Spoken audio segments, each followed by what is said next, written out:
न देखा है जिसने कभी अपना चेहरा, वही शहर में आईना बांटता है। समझता है खुद को जो बहलोले दाना, चलो चल के देखें वो क्या बांटता है। नमस्कार, मैं हूं राजीव और आप देख रहे हैं घूमता हुआ आईना। तो देश की राजधानी दिल्ली की तस्वीर इस वक्त धुंधली नजर आ रही है। अब इसे नजरों का दोष कहिए या मौसम का या फिर बेदर्द और सर्द राजनीति का, लेकिन सब कुछ धुंधला ही नजर आ रहा है। मौसम के कारण कोहरा घना है और देश में चल रहे संदेह और अविश्वास के माहौल ने इस धुंध को और गहरा कर दिया है। सच क्या है और कौन सच्चा है, इसका पता लगाना बेहद मुश्किल हो रहा है। किसानों और सरकार के नुमाइंदों के बीच बातचीत एक बार फिर किसी समाधान तक पहुंचने में नाकाम हो गई है और इस बीच सुप्रीम कोर्ट की बनाई हुई कमेटी भी 4 सदस्यों से घटकर 3 सदस्यों की हो गई है। इस कमेटी पर भी धुंध की परत है, क्योंकि किसान केवल सरकार से जवाब चाहते हैं। इधर देश में घोटालों की खबरों से धुंध का पर्दा गाढ़ा होता जा रहा है। नेशन वांट्स टू नो यानी देश जानना चाहता है का हर वक्त शोर मचाने वाला एक तथाकथित पत्रकार सवालों के घेरे में है। देश समझ नहीं पा रहा है कि वो अब तक राष्ट्रभक्ति कर रहा था या राष्ट्रभक्ति के नाम पर जनता को गुमराह कर रहा था। एक बड़ी पत्रकार इंटरनेट की धोखाधड़ी का शिकार हो गई। लोग उलझन में हैं कि जब कोई पढ़ा लिखा रसूखदार इंसान धोखा खा सकता है तो आम आदमी की बिसात ही क्या है। निजीकरण के रास्ते चल पड़े देश को यह भी समझ नहीं आ रहा है कि 6 एयरपोर्ट का ठेका किसी एक कंपनी को दिए जाने का फैसला सही था या गलत, क्योंकि अब इस पर भी सवाल उठ रहे हैं। इतने सारे सवालों और धोखाधड़ियों के डर के बीच कोरोना का डर भगाने के लिए वैक्सीन आ गई है। 16 जनवरी से दुनिया के सबसे बड़े टीकाकरण की शुरुआत भी हो गई, लेकिन इसमें भी सवालों, अफवाहों और दावों का सिलसिला शुरू हो गया है।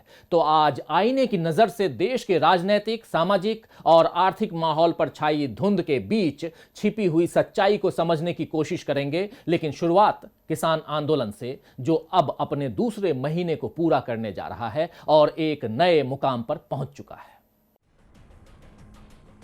हम समस्या का समाधान बातचीत से चाहते हैं, ऐसा दावा करने वाली सरकार आंदोलनरत किसानों के साथ 10 बार टेबल के आमने सामने बैठकर भी किसान आंदोलन का कोई हल नहीं निकाल पाई है। हर बार वार्ता के पहले से ही इशारे कर दिए जाते हैं कि सरकार समय बिताने के लिए करना है कुछ काम जैसा खेल किसानों के साथ खेल रही है। जुबान से तो यही निकलता है कि हम किसानों की दिक्कत दूर करने के लिए प्रतिबद्ध हैं, लेकिन उस प्रतिबद्धता को कागज पर लिखकर देने के लिए सरकार तैयार ही नहीं हो रही है। 9 जनवरी की वार्ता के बाद सुप्रीम कोर्ट ने 4 लोगों की कमेटी बना दी तो सरकार को लगा कि अब उसका काम और आसान हो जाएगा, क्योंकि कमेटी में सब उसके ही लोग थे। लेकिन किसान उस देश की मिट्टी से बने हैं जो संघर्षों में तप कर और निखर जाता है। इसीलिए किसानों को झुकना, उन्हें दबाव में लाना, डराना या गुमराह करना आसान नहीं है। 15 जनवरी की वार्ता भी सरकार के अड़ियल रवैये के कारण नाकाम रही।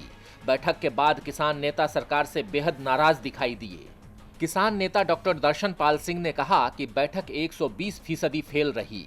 हमने सुझाव दिया कि सरकार आवश्यक वस्तु अधिनियम को खत्म करने के बजाय इसमें किए गए बदलावों को वापस ले ले, लेकिन कृषि मंत्री ने इस पर कुछ नहीं कहा।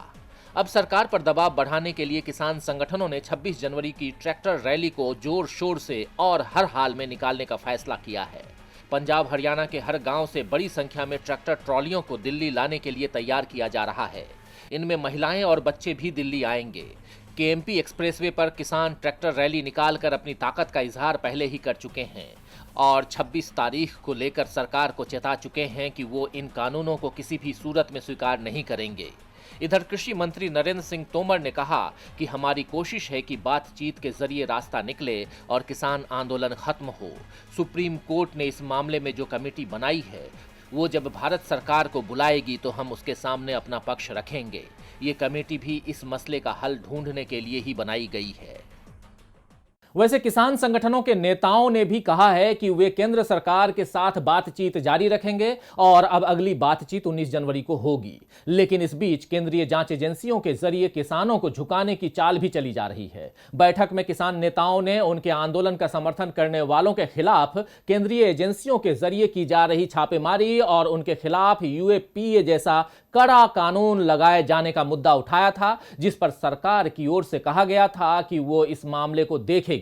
लेकिन सवाल उठता है कि आखिर क्या वजह है कि सरकार का विरोध करने वाले अक्सर जांच एजेंसियों की रडार पर आ जाते हैं। किसान आंदोलन में शामिल आढ़तियों, पंजाबी गायकों, पत्रकारों और किसान नेताओं पर आयकर विभाग की छापेमारी के बाद नेशनल इन्वेस्टिगेशन एजेंसी यानी एनआईए की ओर से समन किए जाने की बात सामने आई है। एनआईए ने लोक भलाई इंसाफ वेलफेयर सोसाइटी के अध्यक्ष बलदेव सिंह सिरसा को समन भेजा है। सिरसा को ये समन सिख फॉर जस्टिस यानी एसएफजे के संयोजक गुरपतवंत सिंह पन्नू के खिलाफ दर्ज एक मामले में भेजा गया है। आपको बता दें कि सिरसा किसान आंदोलन में खासे सक्रिय हैं और साथ ही सरकार के साथ हो रही बातचीत में भी लगातार हिस्सा ले रहे हैं। उनका कहना है कि पहले सुप्रीम कोर्ट और अब एनआईए के जरिए सरकार किसान आंदोलन को पटरी से उतारने की कोशिश कर रही है। सिरसा का यह भी कहना है कि किसान आंदोलन से जुड़े कई लोगों को इस तरह के समन भेजे गए हैं और ये किसानों को डराने की कोशिश है। उन्होंने कहा कि हमें इससे कोई फर्क नहीं पड़ेगा, हम नहीं झुकेंगे। गौरतलब है कि किसान आंदोलन को पहले ही बदनाम करने की कोशिश भाजपा नेताओं की ओर से हुई है। उन्हें खालिस्तानी, देशद्रोही, पाकिस्तानी, माओवादी और चीनी समर्थन प्राप्त बताया गया। 11 जनवरी को सुप्रीम कोर्ट में सुनवाई के दौरान भी केंद्र सरकार की पैरवी करने वाले अटॉर्नी जनरल के वेणुगोपाल ने अदालत से कहा था कि सरकार को पता चला है कि दिल्ली के बॉर्डर्स पर चल रहे किसानों के आंदोलन में खालिस्तानी तत्वों की घुसपैठ हो गई है। इधर एनआईए ने एसएफजे के खिलाफ दर्ज की गई एफआईआर में कुछ अन्य खालिस्तानी समर्थक संगठनों पर भी साजिश रचने का आरोप लगाया है। एफआईआर में कहा गया है कि भारत सरकार के खिलाफ अभियान चलाने के लिए विदेशों से बहुत सारा पैसा इकट्ठा किया जा रहा है और अमेरिका, ब्रिटेन, कनाडा, जर्मनी सहित कई देशों में भारतीय दूतावासों के बाहर प्रदर्शन भी किए जा रहे हैं। एफआईआर में यह भी कहा गया है कि इकट्ठा किए गए पैसे को गैर सरकारी संगठनों के जरिए भारत में बैठे खालिस्तान समर्थकों को आतंकी गतिविधियों को अंजाम देने के लिए भेजा जा रहा है।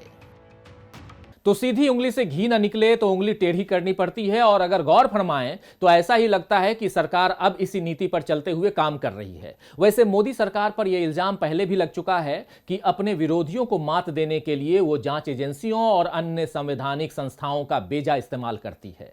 चुनावों के दौरान विपक्षी नेताओं पर अचानक जांच एजेंसियों या आयकर विभाग या ईडी इन सब की नजरें टेढ़ी हो ही जाती हैं। ऐसे में इन जांच एजेंसियों के अधिकारियों के इकबाल और ईमान दोनों की परीक्षा होती है कि वो सच का साथ बिना किसी दबाव में दें। इससे पता भी चलता है कि उनकी अंतरात्मा या जमीर जिंदा है या नहीं। जमीर का यही सवाल इस वक्त सुप्रीम कोर्ट द्वारा गठित कमेटी के सदस्यों के सामने भी उठा, जब चारों ही सदस्यों के लिए यह बात उठी कि वे सभी नए कृषि कानूनों का पहले ही समर्थन कर चुके हैं, फिर वे पंच की भूमिका सही तरीके से कैसे अदा करेंगे। नए कृषि कानूनों पर किसान संगठनों और सरकार के बीच की वार्ताएं बेनतीजा रहीं तो अब सुप्रीम कोर्ट ने 4 सदस्यों की समिति बना दी कि वो इस गतिरोध को खत्म करने का काम करेगी। हालांकि किसानों ने कभी कमेटी की मांग ही नहीं की थी। वे तो सीधे सरकार से जवाब चाहते हैं क्योंकि कानून संसद में बना है, किसी कमेटी में नहीं। इसीलिए उसे रद्द करने या फिर से परखने का काम संसद के भीतर ही होना चाहिए था। लेकिन सरकार को इस कमेटी से राहत मिल गई क्योंकि वो किसानों के सामने उसके लिए ढाल की तरह साबित हुई। लेकिन अब इस ढाल में छेद दिखाई देने लगे हैं। कमेटी के एक सदस्य और भारतीय किसान यूनियन के राष्ट्रीय अध्यक्ष भूपिंदर सिंह मान ने कमेटी को छोड़ने का ऐलान कर दिया है। गौरतलब है कि मान का नाम जब से कमेटी में आया था तभी से उनका जबरदस्त विरोध हो रहा था। किसानों के लिए उनकी प्रतिबद्धता पर सवाल उठ रहे थे। कमेटी छोड़ने के साथ मान को यह भी कहना पड़ा कि वे किसानों के साथ खड़े हैं और उनके हितों से किसी भी तरह का समझौता नहीं करेंगे। अब कमेटी के एक और सदस्य और शेतकारी संगठन के अध्यक्ष अनिल धनवत ने आंदोलनकारी किसान संगठनों की तारीफ की है और कहा है कि अगर सरकार कमेटी की रिपोर्ट को स्वीकार नहीं करेगी तो मैं और हमारे संगठन के कार्यकर्ता दिल्ली में चल रहे किसानों के आंदोलन में शामिल हो जाएंगे। वैसे धनवत ने कमेटी को छोड़ने का कोई संकेत नहीं दिया है। अब international food policy research institute में पूर्व निदेशक डॉक्टर प्रमोद कुमार जोशी और कृषि अर्थशास्त्री और commission for agriculture cost and price के पूर्व चेयरमैन अशोक गुलाटी, इन दोनों सदस्यों का क्या रुख रहता है ये देखना होगा। तो बड़ा सवाल यह है कि क्या कमेटी के सदस्य प्रेमचंद के पंच परमेश्वर की तरह पूरी निष्पक्षता और पारदर्शिता के साथ नए कानूनों की समीक्षा कर अपनी राय देंगे? उनका जमीर उनके दायित्वों के निर्वाह में सहायक बनता है या आड़े आता है, यह भी देखने वाली बात होगी। वैसे इस वक्त जमीर का सवाल पत्रकारिता को रसातल में पहुंचाने वालों को लेकर भी उठ रहा है। रिपब्लिक टीवी के सर्वे सर्वा अर्नब गोस्वामी अपने कार्यक्रम में चीख चीख कर पूछते हैं, nation wants to know. Modi सरकार के जरिए उनकी पक्षधरता साफ साफ जाहिर होती है और इसे लेकर सवाल भी उठते हैं कि इस एक तरफा बात करके वो निष्पक्ष पत्रकारिता करने का दम कैसे भर सकते हैं। उन्होंने मोदी सरकार का विरोध करने वालों पर उंगली उठाने में कोई कसर नहीं छोड़ी है, लेकिन अब उन पर ही उंगलियां उठ रही हैं और उनके साथ सरकार की भूमिका भी संदिग्ध है कि आखिर एक टीवी चैनल के मालिक को क्यों इतना बढ़ावा दिया जा रहा है। रिपब्लिक टीवी चैनल के सीईओ अर्नब गोस्वामी पर कुछ समय पहले मुंबई पुलिस ने टीआरपी घोटाले का आरोप लगाया था और अब मुंबई पुलिस की चार्जशीट में कुछ व्हाट्सएप चैट के स्क्रीनशॉट सामने आए हैं, जिनसे पता चलता है कि टीआरपी बढ़ाने के लिए किस तरह का साजिश भरा खेल खेला जा रहा था, जिसमें सरकार से जुड़े कई नाम और कई गोपनीय काम सामने आ रहे हैं। ये बातचीत टीवी रेटिंग एजेंसी बार्क के तत्कालीन सीईओ पार्थो दास गुप्ता और अर्नब गोस्वामी के बीच बताई जा रही है। हालांकि इस चैट के सच होने की पुष्टि मुंबई पुलिस ने नहीं की है, लेकिन फिर भी जिस तरह की बातचीत हुई है, अगर वो सच है तो देश वाकई जानना चाहेगा कि हम कैसे निजाम में रह रहे हैं। मार्च 2019 के चैट में अर्नब गोस्वामी से एक व्यक्ति कह रहा है कि आप पीएमओ के जरिए मदद की कोशिश कीजिए। इस पर अर्नब का जवाब है नोटेड एंड विल हैपन, यानी हो जाएगा। आगे वे लिख रहे हैं कि गुरुवार को वे प्रधानमंत्री से मुलाकात कर सकते हैं। एक अन्य चैट में पीडीजीए शायद पार्थो दास गुप्ता टीआरपी के संदर्भ में हो रही बातचीत में कह रहे हैं कि सियासी खेल शुरू हो चुका है, मंत्रियों का हवाला दिया जा रहा है। इस पर अर्नब की तरफ से जवाब लिखा है सभी मंत्री हमारे साथ हैं, बाकी सारी बातें बेतुकी हैं। कई चैट से यह संकेत मिलता है कि बार्क के अधिकारी रिपब्लिक टीवी और रिपब्लिक भारत के पक्ष में रेटिंग बढ़ाने के लिए कुछ हेरफेर कर रहे थे और रिपब्लिक टीवी को रेटिंग बढ़ाने की रणनीति भी समझा रहे थे। इसके बदले में अर्नब गोस्वामी पार्थो दास गुप्ता को सूचना और प्रसारण मंत्रालय, कैबिनेट फेरबदल और सचिवों की नियुक्तियों जैसी अहम जानकारी दे रहे थे। इन चैट्स को कई लोगों ने ट्विटर पर शेयर किया है और सरकार की भूमिका पर सवाल भी उठाए हैं। तो सोशल मीडिया पर व्हाट्सएप चैट के जो स्क्रीनशॉट शेयर किए जा रहे हैं, उसमें उस पुलवामा हमले का भी जिक्र है जिसमें देश ने 40 जवानों को खो दिया था। इस पर कथित तौर पर टिप्पणी करते हुए अर्नब गोस्वामी ने कहा था कि इस हमले से हमारी बड़ी जीत हुई है। गौरतलब है कि इस हमले ने देश को झकझोर कर रख दिया था और इसके बाद हुई सर्जिकल स्ट्राइक ने भाजपा को काफी राजनीतिक फायदा दिलाया था। लेकिन अब इसे लेकर जिस तरह की व्हाट्सएप चैट सामने है, उसे देखकर शर्मिंदगी होती है कि एक ऐसे दौर में हम आ गए हैं जहां जवानों की जान की कीमत पर सत्ता हासिल करने के ख्वाब देखे जाते हैं। खैर, देखना होगा कि सरकार इस बार भी खामोश रहती है या कोई जवाब देती है। देश में लोकतंत्र तो मुश्किल में दिख रहा है, लेकिन महामारी की मुश्किल से बचाने के लिए देश में 2 टीके तैयार हो गए हैं और 16 तारीख को बड़े भावुक अंदाज में पीएम नरेंद्र मोदी ने वैक्सीनेशन की शुरुआत का ऐलान कर दिया और जनता को अफवाहों से बचते हुए इसके प्रभावों को लेकर आश्वस्त रहने को कहा है। महामारी से बचाव की हिदायत तो मिल गई, लेकिन साजिशों की धुंध में गणतंत्र की सुरक्षा का आश्वासन कौन देगा, ये सोचने वाली बात है। खैर, शायर नवेद फिदा सत्ती ने ठीक ही फरमाया है कि दवा असर नहीं रखती दुआ कबूल नहीं, दवा असर नहीं रखती दुआ कबूल नहीं, ये कैसे लोग हैं जिनको खुदा कबूल नहीं। तो आज के लिए बस इतना ही, फिर मिलेंगे खबरों के नए आईने के साथ। तब तक देखते रहिए डीबी लाइव। नमस्कार।